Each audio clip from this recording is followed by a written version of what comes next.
पहले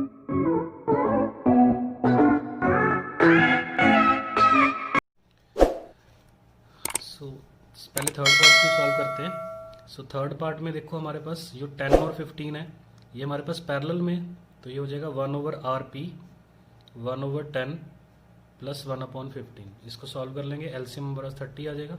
सो 10 3 30, 15 2 30, सो 5/30 that is 1/6। Means जो हमारे पास RP है वो हमारे पास कितना आ जाएगा, 6 ओम आ जाएगा। इसको रिवर्स कर देंगे ना, तो ये 6 ओम बन गया। अब हमारे पास जो पहले वाला 5 ओम है और इसका जो रिजल्ट 6 ओम हमारे पास आया, ये किस में हो जाएगा, सीरीज में। यानी कि यहाँ पे हम लिख सकते हैं पहले वाला जो हमारे पास 5 ओम है एंड जो हमने RP को सॉल्व किया है, they are in series. So means हमारे पास नेट रिजल्ट RS कितना आ जाएगा हमारे पास, 6 + 5 दैट इज 11 ओम। सो ये हमारा थर्ड पार्ट सॉल्व हो गया। यहाँ से हमारे पास जो रिजल्ट आ गया वो कितना आ गया, 11 ओम। सो थर्ड पार्ट का आंसर हमारे पास सॉल्व हो गया। अब चलते हैं बी पार्ट की तरफ। इसको सी लिख लेते हैं पहले। अब बी पार्ट में देखो हमने क्या पता करना है, what is the potential difference across AB and AC। तो पहले हम AB के अक्रॉस वोल्टेज निकालते हैं। सो डायग्राम को एक बार दोबारा देखते हैं। सो AB के अक्रॉस हमारे पास जो करंट की वैल्यू है वो 5 ओम है और जो रेजिस्टेंस है हमारे पास वो 5 ओम है। सो इसके लिए हम इसको सॉल्व कर लेते हैं। सो V किसके बराबर होता है हमारे पास, ओम्स लॉ के अकॉर्डिंग RI। R की वैल्यू हमने 5 लेनी है, डायग्राम में दिया हुआ है हमें, और इसमें से करंट कितना पास हो रहा है, 5। सो यानी कि हमारे पास जो AB के क्रॉस वोल्टेज आ गई वो कितनी आ गई, 5 वोल्ट। अब डायरेक्ट AC नहीं निकाल लेंगे हम, पहले BC निकाल लेंगे। AB और BC को प्लस कर देंगे, हमारे पास क्या आ जाएगा, AC। तो पहले हम BC के लिए देख लेते हैं। हमारे पास जो नेट रेजिस्टेंस है वो कितना था, 10 और 15 का, जो हमने पैरेलल कॉम्बिनेशन लिया था। और पैरेलल कॉम्बिनेशन सॉल्व करने के बाद हमारे पास कितना आया था, 6। सो यहाँ पे R की वैल्यू हम क्या लेंगे, 6। और जहां 6 वैल्यू आप ले रहे हो, इसको अगर हम ध्यान से देखें, AB और BC का जो कॉम्बिनेशन है वो ओवरऑल क्या हो गया, सीरीज। तो मैंने शुरू में बताया था सीरीज में जो ओवरऑल करंट रहता है वो क्या रहता है, सेम। यानी कि 1 एम्पियर अगर 5 ओम में से जा रहा है तो इनके कॉम्बिनेशन यानी कि 6 ओम में से भी कितना जाएगा, 1 एम्पियर ही करंट जाएगा। इसका मतलब अगर हम BC के क्रॉस वोल्टेज निकालेंगे तो उसके लिए फॉर्मूला तो सेम ही यूज होगा, RI। बट यहाँ पे क्योंकि कॉम्बिनेशन यूज होना है पैरेलल वाला, तो यहाँ पे हमारे पास 6 आ जाएगा एंड मल्टीप्लाई करंट वही सेम। सो यहाँ पे नेट वोल्टेज कितनी आ गई, BC के क्रॉस 6 वोल्ट। अब हमने AC के क्रॉस निकालना था, तो AC के क्रॉस हमारे पास क्या हो जाएगी, 5 + 6 that is 11 volt. So AB के क्रॉस आ गई 5 वोल्ट एंड AC के क्रॉस आ गई हमारे पास 11 वोल्ट। यानी कि हमारा जो B पार्ट है वो भी यहाँ पे क्या हो गया, सॉल्व हो गया। अब रह गया क्या हमारे पास first part, what is the current through the other two resistors. तो करंट निकालने के लिए भी हम यहाँ पे जो ओम्स लॉ है उसकी हेल्प लेंगे। सो A part I।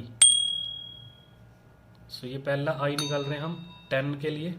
So I that is current from 10 Om.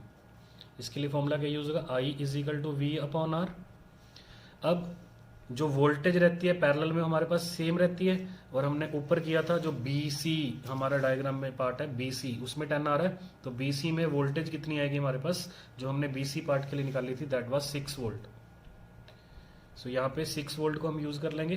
So 6 volt यहाँ पे पुट कर दो, V की वैल्यू 6, R हमने 10 के अगेंस्ट निकालना है, सो 0.6 एम्पियर। सिमिलरली अब हम दूसरा जो करंट है वो निकाल लेंगे फ्रॉम, दूसरा हमारा कितना है 15। सो इसके लिए भी formula same, I = V/R and V की वैल्यू यहाँ पे कितनी हो जाएगी हमारे पास, अगेन 6, क्योंकि पैरेलल में वोल्टेज सेम रहती है, और यहाँ पे 15। सो 6/15 को सॉल्व कर लो, 0.4। सो ये हमारा A पार्ट हो गया, करंट फ्रॉम बोथ रेजिस्टर्स हमने निकाल लिया। सो 10 ओम के लिए 0.6 ओम आ जाएगा एंड 15 के लिए हमारे पास 0.4 एम्पियर आएगा। सो होप ये न्यूमेरिकल आपको समझ में आ गया होगा, काफ़ी इंपॉर्टेंट है। सो इसको दोबारा रिवर्स करके आप वीडियो को देख सकते हैं, यहाँ से आपको क्लियर हो जाएगा। तो चलते हैं सेकंड न्यूमेरिकल की तरफ। सो सेकंड न्यूमेरिकल देखो हमारे पास क्या है, फ्रॉम द गिवन डायग्राम। सो यहाँ पे हमें एक सर्किट दिया हुआ है, डायग्राम दी हुई है, इसमें से हमने क्या निकालना है, what is the value of current through 6 ohm resistor and potential difference through 12 ohm. तो यहाँ पे डायग्राम में हम देख लेते हैं, 6 ओम ये रहा हमारे पास, इसमें से हमने करंट की वैल्यू निकालनी है, एंड 12 ओम ये रहा हमारे पास, इसमें से हमने पोटेंशियल डिफरेंस निकालना है। सो ये कैसे करेंगे देखते हैं हम। तो सबसे पहले देखो हमारे पास जो 6 और 3 है ये दोनों सीरीज में है हमारे पास। यहाँ पे टोटल जो रेजिस्टेंस है देखो 6 ohm and 3 ohm are in series. So ये हमारे पास सीरीज में है, इसका मतलब जो हमारे पास नेट रिजल्ट आ जाएगा आर एस वो कितना आ जाएगा 6 + 3 दैट इज 9 ओम। अब हमें पता है सीरीज में करंट सेम रहता है, इसका मतलब जितना करंट 6 में से जाएगा उतना ही हमारे पास 3 में से जाएगा। सो यहाँ से टोटल करंट निकाल लेते हैं। So current through this line that is current I from line 1, line 1 ये वाली हमारी, ठीक है, ये वाली सारी लाइन हमारे पास क्या है line 1। So current from line 1 क्या हो जाएगा हमारे पास ओम्स लॉ के according I is equal to V upon R. अब यहाँ पे जो हमारी वोल्टेज है वो हमें दी हुई है 4 वोल्ट एंड आर की वैल्यू हमारे पास टोटल लेनी है, पूरी लाइन में से निकाल रहे हैं। सो ये हो जाएगा 9। सो जब आप इसे सॉल्व करोगे 4/9 को 0.4444 आता रहेगा। सो यहाँ पे छोड़ देंगे 0.44 एम्पियर। अब क्योंकि लाइन 1 ओवरऑल करंट दे रहा है हमारे 0.44 और ये सीरीज में है, तो हमें पता है सीरीज में करंट क्या रहता है सेम, यानी कि 6 में से भी इतना ही जाएगा, 3 में से भी इतना जाएगा, ओवरऑल भी इतना ही जाएगा। इसका मतलब हमारे पास जो 0.44 करंट है वो किस में से जाएगा 6 ओम में से जाएगा। सो हमारे पहले पार्ट का आंसर क्या हो जाएगा। So 0.44 current will flow through 6 ohm because ये सीरीज में हमारे पास। क्लियर। अब चलते हैं सेकंड पार्ट की तरफ। सेकंड पार्ट में देखो मैं क्या पूछा गया है, potential difference across 12 ohm resistor. So यहाँ से पहले हम क्या निकाल लेते हैं, करंट निकाल लेते हैं through line 2। So current through या फ्रॉम लाइन 2। अब लाइन 2 में देखो 12 और 3 है, 12 और 3 है, ये भी सीरीज में है। इनका नेट रेजिस्टेंस आर एस कितना हो जाएगा 12 + 3 दैट इज 15 ओम। सो आई की वैल्यू हमारे पास क्या होगी V upon R Ohm's law के अकॉर्डिंग। V 4 होता है, 4 दिया हुआ है हमें सॉरी, एंड आर की वैल्यू हमारे पास नेट कितनी है 15। लेकिन यहाँ पे हमें करंट नहीं पूछा गया, यहाँ पे हमें क्या पूछा गया है वोल्टेज। सो वोल्टेज अक्रॉस क्या पूछा उसने 12 ओम, 12 ओम के अक्रॉस वोल्टेज कितनी है। सो यहाँ पे V का फॉर्मूला क्या हो जाएगा हमारे पास R × I।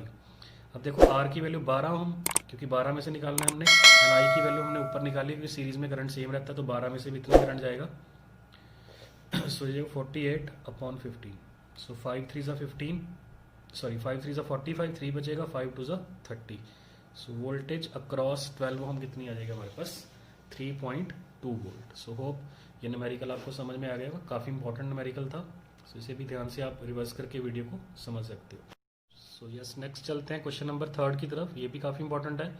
सो हमें एक गिवन सर्किट दिया गया है जहाँ पे हमारे पास क्या है 4 ओम, 3 ओम एंड 6 ओम। यहाँ पे क्लियर है 3 और 6 हमारे पास पैरेलल में है और उसके साथ 4 क्या हमारे पास वो सीरीज में है। तो हमने करना क्या, सबसे पहले टोटल रेजिस्टेंस निकालना है, वो भी सिंपल है, पहले इनको निकाल लेंगे फिर उसके साथ सीरीज में से अटैच कर देंगे। फिर टोटल करंट के लिए ओम्स लॉ यूज करेंगे, I = V upon R. And तीसरा उसने पूछा हमारे पास potential difference across R1, R1 मतलब 4, इसके अगेंस्ट हमारा जो V है पोटेंशियल डिफरेंस है वो कितना होगा, क्योंकि सीरीज में वोल्टेज डिवाइड होगी। सो 12 में से 4 कुछ ले लेगा, वो हमें पता करने के लिए बोला है वो कितनी वोल्टेज यूज करेगा। सो सबसे पहले यहाँ पर निकालते हैं total resistance. So total resistance के लिए देखो हमें क्या करना पड़ेगा, 3 और 6 को सॉल्व करते हैं पहले। So 3 ohm and 6 ohm are in series, sorry parallel. So parallel में हमें क्या करना होता है 1/RP इज इक्वल टू 1/3 + 1/6। यहाँ से एलसीएम हमारे पास कितना आ जाएगा 6।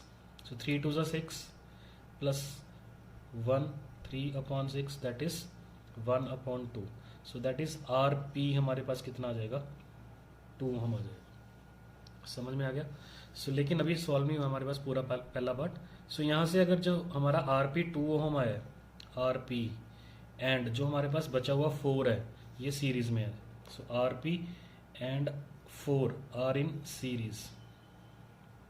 सो सीरीज के लिए हम क्या करते होते हैं RS, इनको सिंपल प्लस करना है। सो 2 + 4 दैट इज 6 ओम। सो यहाँ पे हमारा जो पहला पार्ट है टोटल रेजिस्टेंस वाला वो सॉल्व हो गया। सो यस चलते हैं क्वेश्चन नंबर 4 की तरफ। सो क्वेश्चन नंबर 4 देखो क्या है हमारे पास, in the given circuit the total current flowing across 5 ohm is 1 ampere. So सिर्फ 5 ओम का हमें पता है कि जो करंट टोटल हमारे पास सेंड हो रहा है, मान लो I जो हमारे पास यहाँ पे गिवन है वो कितना है 5, सो ये सॉरी 1, सो 5 ओम के लिए हमें करंट दिया हुआ है। अब फाइंड क्या करना है हमने, find the current other through resistors. So जो 4 ओम बचा है हमारे पास, 10 ओम बचा है, इन दोनों में करंट कितना जा रहा है। अब इस न्यूमेरिकल को थोड़ा सिंपल ही करते हैं, क्योंकि यहाँ पे हमारे पास कुछ भी गिवन नहीं है, सिर्फ 5 और 1 गिवन है, ना तो यहाँ हमारे पास वोल्टेज है। सो सबसे पहले, क्योंकि ये सर्किट पैरेलल में है और हमें पता है पैरेलल में जो वोल्टेज हमारी होती है वो सेम होती है, सो यहाँ से हम क्या करेंगे, पहले वोल्टेज निकाल लेंगे, क्योंकि जो वोल्टेज 5 ओम के लिए यूज होगा निकालेंगे हम उसे, वही 4 के लिए होगा, वही 10 के लिए होगा। सो सबसे पहले हम निकालते हैं potential difference, that is V across 5 ohm, that is जो हमारा पहला रेजिस्टेंस है। सो इसके लिए फॉर्मूला ओम्स लॉ के लिए लगाएंगे, V is equal to R I, R की वैल्यू 5 के क्रॉस निकाल रहे हैं, एंड करंट इसमें से कितना फ्लो कर रहा है 1। सो हमारे पास नेट जो वोल्टेज है वो कितनी आ गई 5, यानी कि बैटरी से हमें जो वोल्टेज मिल रही है वो कितनी मिल रही है 5। अब क्योंकि ये 5 वोल्ट 5 ओम यूज कर रहा है और ये पैरेलल में है कनेक्शन सारा, तो 4 भी इतनी यूज करेगा, 10 भी इतनी यूज करेगा। इसका मतलब वोल्टेज अक्रॉस 4 भी 5 होगी एंड वोल्टेज अक्रॉस 10 भी हमारे पास कितनी होगी 5 ही होगी। इसका मतलब अब हम क्या करेंगे, नेक्स्ट सिंपल इसी वोल्टेज को यूज करके करंट निकाल लेंगे। सो करंट पहले निकाल लेते हैं अक्रॉस जो हमारा दूसरा रेजिस्टर है, दैट इज वो कितना था हमारे पास 4। So I is equal to V upon R। So voltage हम सेम यूज करेंगे 5, एंड यहाँ पे जो हमारा रेजिस्टेंस है सेकंड वाला वो कितना है R। सो ये आ जाएगा हमारे पास 1.25 एम्पियर। इसको सॉल्व कर लेंगे। सिमिलरली अब निकाल लेंगे हम I अक्रॉस जो हमारा लास्ट वाला है, उसके लिए भी formula same V upon R, and V की वैल्यू यहाँ पे हमारे पास सेम 5 यूज होगी, एंड R की वैल्यू हमारे पास कितनी है 10। थर्ड जो हमारा रेजिस्टेंस है उसको भी हम देख लेते हैं डायग्राम में, वो कितना दिया हुआ हमें 10, यानी कि 10 के क्रॉस जब हम करंट निकालेंगे वो कितना हो जाएगा हमारे पास 5 अपॉन 10। अब इसको सॉल्व कर लेते हैं, सिंपल 1 अपॉन 2 दैट इज 0.5। सो ये दोनों पार्ट भी हमारे पास सॉल्व हो गए। सो होप ये न्यूमेरिकल भी आपको समझ में आ गया होगा। सो सिंपल ही था। सो चलते हैं हमारे नेक्स्ट क्वेश्चन की तरफ। आज की वीडियो का लास्ट क्वेश्चन है ये हमारे पास, 5th question. Find total resistance and total current. Circuit हमें गिवन है, यहाँ पे दिया हुआ है। सो 10 ओम 40 ओम ये भी पैरेलल में हमारे पास, 30 20 और 60 ये भी हमारे पास पैरेलल में। सो इनको अलग अलग सॉल्व करेंगे, जो भी इनके आंसर्स आएंगे हमारे पास वो दोनों हमारे पास किस में हो जाएंगे, सीरीज में हो जाएंगे। सो पहले हम सॉल्व कर लेते हैं फर्स्ट वाले को। सो 10 ओम एंड जो हमारा 40 ओम है ये किस में हो गए, आर इन पैरेलल। नाउ अगर ये पैरेलल में है तो इनका रिजल्ट नेट क्या होगा, 1 upon R P is equal to 1 upon 10 plus 1 upon 40। अब इनका एलसीएम ले लेते हैं, 40 एलसीएम आ जाएगा, 10 4 सा 40, 41 the 40, so 5 upon 40 that is R P हमारे पास कितना आ गया, इसको रिवर्स कर दो 8 ओम। सो ये सॉल्व हो गया पहला पार्ट। अब यहाँ पे जो हमारा नेक्स्ट पार्ट है डायग्राम में 30 20 और 60, 30 20 और 60 ये भी किस में है हमारे पास, पैरेलल में। इनको भी सॉल्व कर लेते हैं। इसको आर पी नहीं लिखते हैं, इसको आर पी डैश लिख लेते हैं। सो 30 20 और 60। अब जब इसका एलसीएम लोगे 60 एलसीएम आ जाएगा हमारे पास, 30 2 ज़ा 60, 20 3 ज़ा 60 एंड 60 1 ज़ा 60। सो 2 3 5 5 1 6, 6 अपॉन 60 दैट इज 1 अपॉन 10। सो यहाँ से आर पी डैश किसके बराबर आ जाएगा हमारे पास, 10 ओम के बराबर। सो आर पी पहले वाले का हो गया, आर पी डैश दूसरे वाले का होगा। अब अगर डायग्राम में आप देखोगे इसका रिजल्ट और इसका रिजल्ट जो भी आया हमारे पास R P and R P dash, इन दोनों को हम अगर कनेक्ट करेंगे ये दोनों ओवरऑल किस में हो जाएंगे, सीरीज में हो जाएंगे। यानी कि यहाँ से हम लिखेंगे आर पी जो हमने सॉल्व किया है and R P dash they will be in series. So अगर ये सीरीज में है तो इनका नेट रिजल्ट सिंपल प्लस कर देंगे, R P plus are P dash, यानी कि 8 प्लस 10 ऊपर सॉल्व किया था, 8 आर पी था, आर पी डैश हमारे पास 10 था। सो इनको सॉल्व करके हमारे पास नेट कितना आ जाएगा 18 ओम, यानी कि सीरीज में जो हमारा ओवरऑल रेजिस्टेंस है, यानी कि टोटल जो सर्किट का रेजिस्टेंस है पहले पार्ट के लिए वो कितना हो जाएगा 18 ओम। सेकेंड पार्ट में हमने सॉल्व करना था टोटल करंट। अब जो हमारा टोटल करंट है उसको निकालने के लिए सिंपल एक फॉर्मूला यूज करेंगे ओम्स लॉ का, V अपॉन R। अब V की वैल्यू हमारे पास जो डायग्राम में दी हुई है नेट वोल्टेज वो कितनी है हमारे पास 12 वोल्ट। सो V को यूज करते हैं हम 12 एंड नेट R हमने ऊपर सॉल्व किया था वो कितना आया था 18। सो 12 अपॉन 18 सो इसको सॉल्व करो, 3 4 ज़ा 3 6 ज़ा 2 2 ज़ा 2 3 ज़ा, दैट इज़ 2/3। सो ये 0.66 ये चलता ही जाएगा, यहाँ पे छोड़ देते हैं। सो ये कितना आ जाएगा हमारे पास 0.66 एम्पियर। सो इस वीडियो को ध्यान से देखें, जो भी न्यूमेरिकल हमने कवर किए हैं इनको पूरा करें, कंप्लीट करें, समझें ध्यान से। सो ये न्यूमेरिकल काफ़ी इंपॉर्टेंट है, सीबीएसई में काफ़ी इंपॉर्टेंटली पूछे जाते हैं। सो इनको कवर करें। सो बाकी जो इनके एनसीईआरटी क्वेश्चंस हैं इनकी वीडियो भी पेंडिंग है, वो नेक्स्ट वीडियो में डिस्कस करेंगे। सो होप ये टॉपिक आपको क्लियर होगा। So have a nice day, thank you.